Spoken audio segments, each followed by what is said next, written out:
పిఆర్టీవీ తెలంగాణ, నేను మీ పామరఘు. So recently మొన్ననే Maharashtra election result రావడం జరిగింది. అక్కడ మహాయుతి ఏదైతే శివసేన, ఏక్నాథ్ షిందే గారి శివసేన, అలాగే బీజేపీ పార్టీ, అలాగే ఎన్సీపీ అజిత్ పవార్కి సంబంధించిన ఎన్సీపీ పార్టీ ముగ్గురు మహాయుతి ఏదైతే మన అధికారంలో రావడం జరిగింది. అయితే దీని మీద ఓన్లీ మహారాష్ట్రకు సంబంధించిన నాయకులే ప్రచారంలో కాకుండా అసలు మహారాష్ట్రలో నాయకులే లేనట్టు, మన కాంగ్రెస్ పార్టీకి మహారాష్ట్రలో నాయకులే లేనట్టు ఇక్కడ తెలంగాణ నుంచి వెళ్ళి కొంతమంది పూటు మొగలను పిలిపించుకున్నారు. ఏడికి మహారాష్ట్రకు కొన్ని కాన్స్టిట్యున్సీలకు. మరి ఆ పూటు మొగలు పీకి కట్టలు కట్టిల్లా అక్కడ అంటే నథింగ్, ఏమీ లేదు అక్కడ. పోయిళ్ళు నల్లమొగం చేసుకున్న చిల్లు మిస్టర్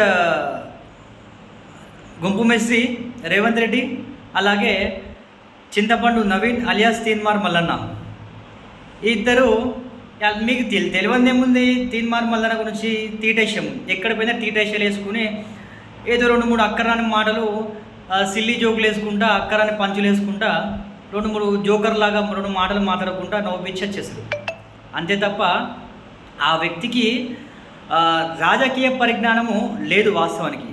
మరి రాజకీయ పరిజ్ఞానం లేకున్నా కూడా మరి ఎందుకు అతన్ని ఇంత, అంటే అతనికి ఏం నాలెడ్జ్ ఉందని మహారాష్ట్ర ఎలక్షన్ తీసుకుపోయిలో నాకైతే అర్థం కావడం లేదు. మరి ఆయన తురుము అనుకుంటున్నా, దార్కార్ అనుకుంటున్నా, సరే వాట్ ఎవర్ ఇట్, అతను ఏందో మనకు అనవసరం. కానీ ఈ పూటు మొగోళ్ళు ఏ నియోజకవర్గానికి పోయినా కూడా వీళ్ళు ఐరన్ లెగ్స్ ఎక్కడ పెడతారో అక్కడ బసవమే, అక్కడ బూడిదే. అయితే మహారాష్ట్ర ఎలక్షన్ గురించి అని కొన్ని తెలుగు ప్రజలు ఎక్కడైతే వాళ్ళ ఎక్కడైతే జనాభా ఎక్కువ ఉన్నారో, అటు సోలాపూర్ కావచ్చు, నాందేడ్ కావచ్చు, లేదా వేరే మన కర్ణాటక బార్డర్ అనుకునే కావచ్చు, ఏవైతే నియోజకవర్గాలు ఉన్నాయో వీటిలలో సెటిలర్స్ ఎక్కడ మన తెలంగాణ నుంచి వెళ్ళి తెలంగాణ బోర్డర్ కరీంనగర్ కానివ్వండి, లేకపోతే నిజామాబాద్ కానివ్వండి, వరంగల్ కానివ్వండి, ఇక్కడి నుంచి వెళ్ళి వాళ్ళు వలసపోయి అక్కడ సెటిలర్స్ తెలుగు ప్రజలు ఎవరైతే ఉన్నారో వాళ్ళ ఓట్ల గురించి అని ఓటర్ను ఆకర్షితం చేసుకుని వాళ్ళ ఓట్ల గురించి అని కాంగ్రెస్ పార్టీకి వేయమని ప్రచారం చేయడానికి వీళ్ళిద్దరు పూటు మొగోళ్ళు. ఆ పూటు మొగోళ్ళు దగ్గర మరి ఏం చేసేదంటే ఏం లేదు. అయితే వీళ్ళు ఏ కాన్స్టిట్యున్సీని అయితే తిరిగిల్లో ఆ 5-6 కాన్స్టిట్యున్సీలకు సంబంధించింది అక్కడ పాపం డిపాజిట్లు కూడా రాలేదు. డిపాజిట్లే గల్లెంతని. కానీ ఆంధ్రప్రదేశ్ డిప్యూటీ సీఎం పవన్ కళ్యాణ్ గారు ఏ నియోజకవర్గాల్లోనైతే ప్రచారం చేసిందో ఆ పక్క నియోజకవర్గంలో ఉన్న కూడా ఓటర్లు కూడా ఆకర్షితమై వీళ్ళకు బీజేపీ పార్టీకి ఓటేసి అక్కడ అఖండ మెజారిటీతో బీజేపీ పార్టీ కానివ్వండి, శివసేన పార్టీ కానివ్వండి, ఎవరైతే ఎన్సీపీ పార్టీ కానివ్వండి, వాళ్ళ అభ్యర్థులు ఉన్నారో వాళ్ళు గెలవడం జరిగింది. అయితే రేవంత్ రెడ్డి ఎందుకు తీన్మార్ మల్లన్న అనే వ్యక్తిని స్టార్ క్యాంపెయినర్ అని మీరు ప్రచారం చేస్తూ ఉన్నారు? సరే, నువ్వు స్టార్ క్యాంపెయినర్ అంటే ఓకే, నో ప్రాబ్లం, నీకు కొంచెము వాక్చాతుర్యం ఉంది, నువ్వు ఒక ముఖ్యమంత్రివి, మాజీ ముఖ్యమంత్రి కేసీఆర్ని ఢీకొని గద్దె దించినవు, ఆ సీట్లో కూర్చున్నావు, ఓకే ఫైన్, మంచి పని, దానికి నీ ధైర్యానికి సెల్యూట్. కానీ నీకు ఏం తెలుసా నువ్వు ఆ క్యాంపెయినింగ్ గురించి అని అక్కడ వీళ్ళకు పంపించిన నాకు అర్థం అవట్లే. కానీ అయితే ప్రజలారా గమనించండి, ఈ తీన్మార్ మల్లన్న అనే వ్యక్తి ఎలాంటి వ్యక్తి అంటే ఎవరికో పుట్టిన బిడ్డ నా బిడ్డ అని ముద్దించుకుంటాడు. ఎట్లా అంటే మొన్న తెలంగాణ ఎలక్షన్ జరిగినాయి. తెలంగాణలో ఎలక్షన్ జరిగిన తర్వాత, అసెంబ్లీ ఎలక్షన్ జరిగిన తర్వాత కాంగ్రెస్ పార్టీ ఎక్కడెక్కడైతే బలంగా ఉందో, ఏ నియోజకవర్గాలు అయితే బలంగా ఉందో ఆ నియోజకవర్గాలకు పోయి ఇతనే నన్ను పిలుచుకోండి, నేను వస్తాను, నేను ప్రచారం చేస్తాను మీ తరపున అనే వరకే. పాపం వాళ్ళేమనుకున్నారు, అరే తీన్మార్ మల్లన్న అంటే ఇంత పట్టుంది కదా, సరే నిజంగా ఇంకా మాకేమన్నా ఓట్ బ్యాంకింగ్ పెరుగుతుంది కావచ్చు అనుకొని వాళ్ళు ఇతను తీసుకుపోయారు. అసలు వాస్తవానికి వాళ్ళకి తెలియని విషయం ఏంటంటే ఇది రాకపోయినా వాళ్ళు గెలుస్తారు.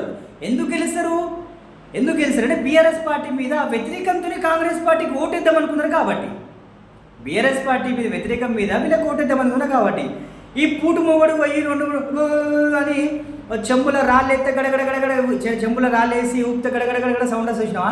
2-3 తిక్క మాటలు మాట్లాడే వరకే 2-3 గట్టిగా 2-3 మాటలు మా కేసీఆర్ అరే తూరే, కేటీఆర్ అరే తూరే అనే వరకే ప్రజలు అంటే మిడిమిడి జ్ఞానం లేని వాళ్ళ గురించి మాట్లాడుతున్నా.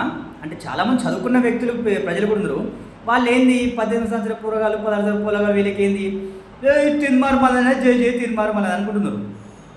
ఓకే, జై తిరుమల అనుకుంటా ఏదో 2-3 సెల్ఫీలు దిగి తిన్మార్మల తోపు తుర్రుము దార్కారి అనుకుంటే ఏసీలు.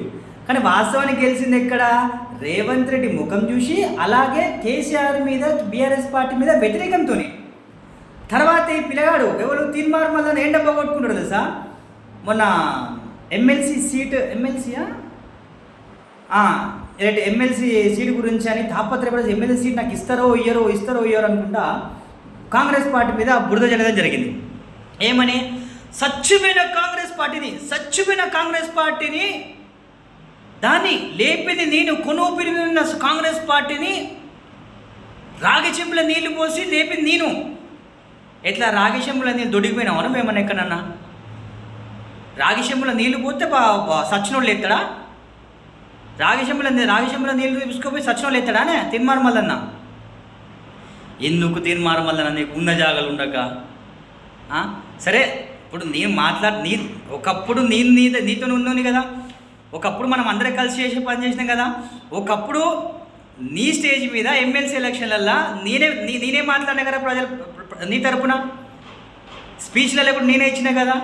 అయితే తిన్మార్మల నీకు విషయం తెలియంది ఏంటంటే, నువ్వు రేవంత్ రెడ్డితో పోల్చుకోకు, కేసీఆర్తో పోల్చుకోకు. ఎందుకంటే వాళ్ళు కింది స్థాయి నుంచి ఒక సర్పంచ్ కానీ, ఎంపీటీసీ కానీ, జెడ్పీటీసీ కానీ, ఎమ్మెల్సీ కానీ, ఎమ్మెల్యే ఇట్లా ఎదుక్కుంటా ప్రజలకు సేవ చేసుకుంటూ వచ్చి నీ లెక్క బ్లాక్మెయిల్ చేసుకుంటే కాదు, నీ లెక్క బ్లాక్మెయిల్ చేసుకుంటూ రాలేదు. ఓకేనా? ఇంకోటి, నువ్వు అనుకున్నట్టు మహారాష్ట్ర ప్రజలు పిచ్చోళ్ళు కాదు, గుర్తుపెట్టుకో. మహారాష్ట్ర ప్రజలు అసలు పిచ్చోళ్ళు కాదు, అక్కడ ఉండేవాళ్ళు చాలా తెలియగలరు. నువ్వు ఇక్కడ ఏదో 2 మాటలు తెలంగాణ యాసలు 2 మాటలు 2 శాతాలు కొట్టంగానే, కేసీఆర్ 2 మాటలు అనగానే, కేటీఆర్ 2 మాటలు అనగానే ఆకాశం లేదు. పాపం ఇక్కడ ప్రజలు అమాయకులు. ఇక్కడ మన తెలంగాణ ప్రజలు చాలా అమాయకులు కాబట్టి నీ మాటలు, కాంగ్రెస్ పార్టీ మాటలు నమ్మిళ్ళు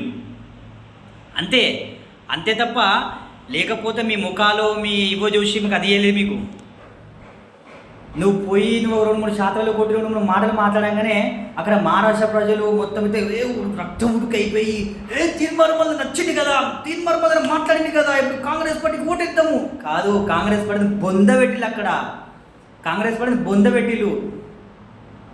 ఏ నియోజకవర్గంలో అయితే ప్రజలారా అక్కడ ఓటుకు 1500 ఇద్దామని రెడీ అయ్యారు కాంగ్రెస్ పార్టీ వాళ్ళు. అంటే నాకు తెలిసిన విషయము, నాకు వచ్చిన సమాచారం ప్రకారం చెప్తున్నా, ఒక్కొక్క ఓటు 1500, 2000 రూపాయలు పంచదామని ఇక్కడ ట్రై చేసిలో పైసలు తీసుకుని మరీ కాంగ్రెస్ పార్టీని ఓడించిందంటే కాంగ్రెస్ పార్టీ మీద ఎంత వ్యతిరేకత ఉన్నదో, కాంగ్రెస్ పార్టీ అనేది ఎంత దగుల్బాజీ పార్టీ అనేది మన తెలంగాణలో చూసిలు వాళ్ళు. ఎందుకంటే 6 గ్యారెంటీల గురించి పోయి రేవంత్ రెడ్డి అక్కడ మాట్లాడతాడు. ఏమున్నాయి రేవంత్ అక్కడ 6 గ్యారెంటీలలో? మీరు ఏం అమలు చేసిళ్ళు ఇక్కడ? ఆ మహిళలకు, గృహిణులకు 2500 రూపాయలు ఇస్తామని ఇచ్చిల్లా, గ్యాసు 500 సిలిండర్ ఇస్తామని ఇచ్చిల్లా, ఇంకా ఏదో పిచ్చి అది ఫ్రీ బస్సు పెట్టావు. ఆ ఫ్రీ బస్సులో పాపం మహిళలు కొట్టుకుంటా సార్లు. అసలు రైతు బంధు ఇప్పటిరాగా పర్లేదు, రైతు బంధు ఇచ్చినవా? అసలు సన్నవడ్లు అన్నావు, సన్నవడ్లు కొంటాం, ఈ వడ్లు కొంటాం, ఆ వడ్లు కొంటామన్నావు. కింటాలకి 500 రూపాయలు బోనస్ ఇస్తామన్నావు. ఏమిచ్చినావు నువ్వు? చెప్పు రేవంత్, నాకు అర్థం కాదు. కానీ ఆడికి పోయో మహారాష్ట్రలో పీకి కట్టలు కడతా అని అక్కడ చేసినావు కదా, ఏమైంది? ముందు మించి జరుగుతుంది మీ కాంగ్రెస్ పార్టీని. అది ప్రజలారా ఇప్పటికైనా చైతన్యవంతం కాండి దయచేసి. ప్రజలారా, మన తెలంగాణలో ప్రజలారా, నేను ఇప్పుడు చెప్తా ఉన్నా, రేవంత్ రెడ్డి తిన్మార్మల్లన్న మీకు చెప్తా ఉన్నా, మీకు ఇద్దరికి చెప్తా ఉన్నా కదా. మీకు దమ్ముంటే ఇప్పుడు స్థానిక సంస్థ ఎలక్షన్ వస్తున్నాయి కదా, సర్పంచ్, జెడ్పీటీసీ, ఎంపీటీసీ ఎలక్షన్ వస్తున్నాయి కదా. మీరు ఇప్పుడు నేను రేవంత్ రెడ్డి గారు మీ తరపున నేను కోరుతున్నా. నేను మా పిఆర్టీవీ తరపున, అలాగే మా పిఆర్టీవీ ప్రేక్షకుల తరపున, అలాగే తెలంగాణ 4 కోట్ల ప్రజల తరపున నేను కోరుతా ఉన్నా. దయచేసి ప్రతి ఒక్క నియోజకవర్గంలో తిన్మార్మల్లన్న గారిని ప్రతి ఒక్క మండలంలో ప్రచారం చేయమని చెప్పాను దయచేసి. ఎందుకంటే అక్కడ ఇది ఏ మండలం పైన, ఏ నియోజకవర్గం ప్రచారం పైన కూడా అక్కడ మిగిలేది బూడిదనే కాబట్టి. సో దయచేసి ప్రతి మండలానికి కానీ లేదా ప్రతి నియోజకవర్గానికి కానీ దయచేసి సర్పంచ్ ఎంపీ జెడ్పీ ఎలక్షన్లలో ప్రచారం చేయమని చెప్పండి. ఎందుకంటే కాంగ్రెస్ పార్టీ ఓడిపోతుంది కాబట్టి. సో ఇది మీరు ఎన్ని గిచ్చి గాయాలు పెట్టుకున్నా, మీరెంత ప్రజలను మభ్యపడతామని చూసినా, ప్రజలు ఎంత రెచ్చగొడతామని చూసినా కూడా ప్రజలు చైతన్యవంతులు, ఇంతకుముందులా కాదు. మిస్టర్ తీన్మార్ మల్లన్న గుర్తుపెట్టుకో, నువ్వు కులగణన అని ఇట్లా గజ్జి కుక్కలకు మురుగుతున్నావు కదా, నువ్వు చెప్తున్నావు కదా, చూసుకో. ఈ కులగణన ఏందో, దీని కథ ఏందో, దీని కార్ఖాన ఏందో నీకు ఈ నెక్స్ట్ వీడియోలో నీకు చూపెడతా. ప్రజలకు తెలవాలి అసలు కులగణన అంటే ఏంది, కులగణన గురించి ఏం చేసినా తెలవాలి. అర్థమవుతుందా? ఇంకా ఈయనకు మంత్రి పదవి కావాలంట, తీన్మార్ మల్లన్న గారికి మంత్రి పదవి. ఏందికి ఏం మొక్కం చూసి ఇద్దరు తీన్మార్ మల్లన్న నీకు మంత్రి పదవి? ఆల్రెడీ చెరుకు సుధాకర్ గౌడ్ అన్న చెప్పే ఎహెగీ కాంగ్రెస్ పార్టీలకు ఆయనకి ఎవరు ఇస్తాడే అని మంత్రి పదవి గురించి. అయిపోయిందా? బీసీ వాదం అయిపోయిందా? కుందూరు రఘువీరెడ్డికి వార్నింగ్ ఇస్తావా నువ్వు? కుందూరు రఘువీరెడ్డికి నువ్వు ఆలయాలకు పోయి ఆయన దగ్గర ఆయన కాళ్ళు పట్టుకొని నీ బాంచన్ నాకు ఓట్లు ఇప్పి అని చెప్తివి. మళ్ళీ ఇయ్యాలా వాళ్ళు ఎమ్మెల్సీగా నువ్వు నిలబడ్డప్పుడు కంటెంట్ చేసినప్పుడు వాళ్ళే స్వయంగా దగ్గర నుండి నీకు ఓట్లు వేయించిండు. మళ్ళీ ఇయ్యాలా కుందూరు రఘువీరెడ్డికి ఎమ్మెల్యే గారికి నువ్వు అడ్డంకి ఇస్తావు. నువ్వు